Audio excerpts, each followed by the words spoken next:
Here, I tell you what, Millie, you know I'm going to make you talk right now.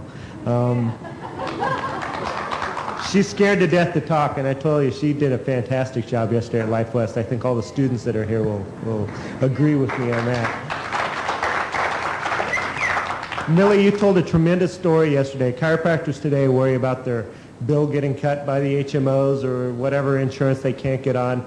You told some stories yesterday about the time when you moved to Florida with the baseball players and some of the things the tragedies that happened with that. And if you could relate some of those stories and some of the players, I think everyone would be interested in that. Well, Chappie and I guess some of you may know Chappie, I don't know. He was our son, and, I'm getting off of it. I'm talking about baseball players now, right? My other son, we'd go to baseball games every night, minor leagues. And one ball player was from Dominican Republic, and he was talking to me, and he said he couldn't play baseball anymore, that the doctors examined him and said this was it. So the game was called, and Doc came back, and I asked Walter how he was going to get home. And he said he was going to walk, and Storm and Terrell, and I said, no, we'll take you. He said, well, no, you get in trouble. You get in trouble, because prejudice was terrible there. They couldn't walk on the same stride of the street that you did. Well, anyway, Doc says, come in and see me. I think I can fix you up. And lo and behold, he came in the next morning, and Doc adjusted him. He went back, played ball, and played ever since. But we became acquainted with many, many ball players, and whenever he would tell everybody to come in town to go see Doc, and I would meet them at the airport, and I would be arrested many a time having dark-skinned boys in my car. And it went on, the big leagues come in, and our first friend was Chico Ruiz. He played with San Diego Padres. I don't know if any of you remember him. He was killed. He had an accident in San Diego, and we were godparents to his children. And then from there it grew. Tony Perez, and well, the latest now is Danny Tarbell, and I think maybe many of you here know Danny. We gave a baptismal party on Danny. His parents asked if we knew of a church that would baptize him. I went to 6 Catholic churches, and when I'd say, Father, it was the babies of color, they'd say no. So I did find one church that the priest said that he would baptize them.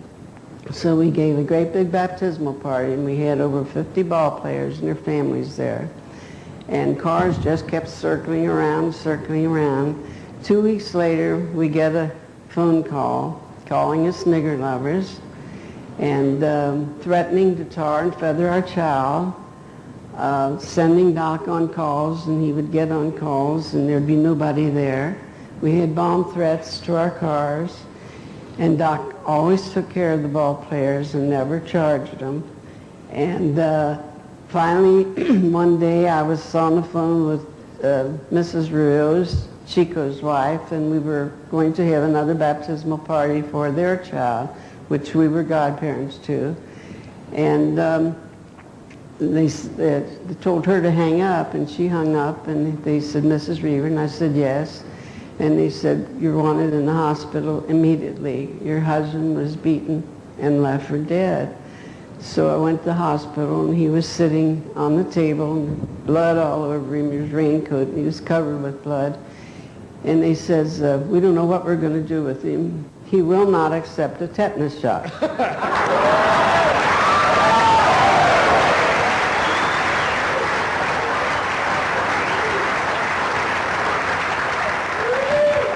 And I says, well, let me take him home. And he couldn't at that time remember just what had happened. So he woke up about 5 o'clock in the morning, and he said, I think I know who did it. There were 2 nice, handsome men coming in, and they'd come in as the last patients. And only one would take an adjustment. And they came in for, what, about a week or 2? I guess casing the place. Was it about a week or 2? So he started home, and he came out the back door. And the one of them pushed him in, held his hands behind him while the other one beat him over the head with a 2x4. And he was supposed to be dead. They thought they killed him. And the detective lived across the street, and he said he'd try to find out what it was all about. And it so happened that the John Birch Society and the Ku Klux Klan had hired these two men from Canada to beat him and to kill him. And prejudice was terrible. I used to drive the ball players around and was stopped all the time.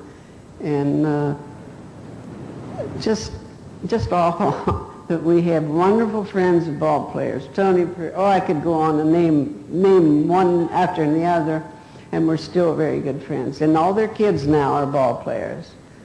And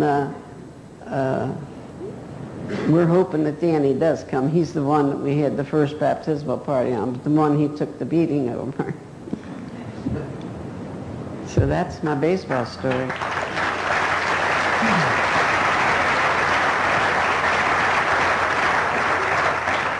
My son Chappie was a writer. His first book was called Moot, and he won a Edgar Allan Poe Award. Then his second book was A Little Bit Dead, and he won the Golden Spur Award.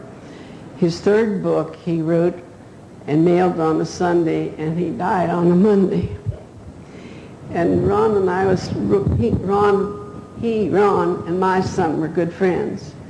And Ron and I was talking today about Chappie, and it never hit me before that he died on his adjusting table.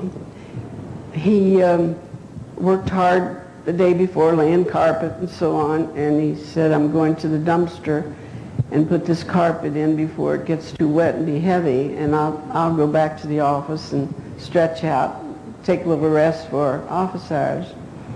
So his receptionist came in and says, come on, chap, it's time to get up now. Patients are starting to come in. He was dead. He died right on that table. And I never thought anything of that until we talked today, Ron, about him dying on his adjusting table, just laid there to rest. And he just died. Beautiful, beautiful boy. And a good, straight chiropractor.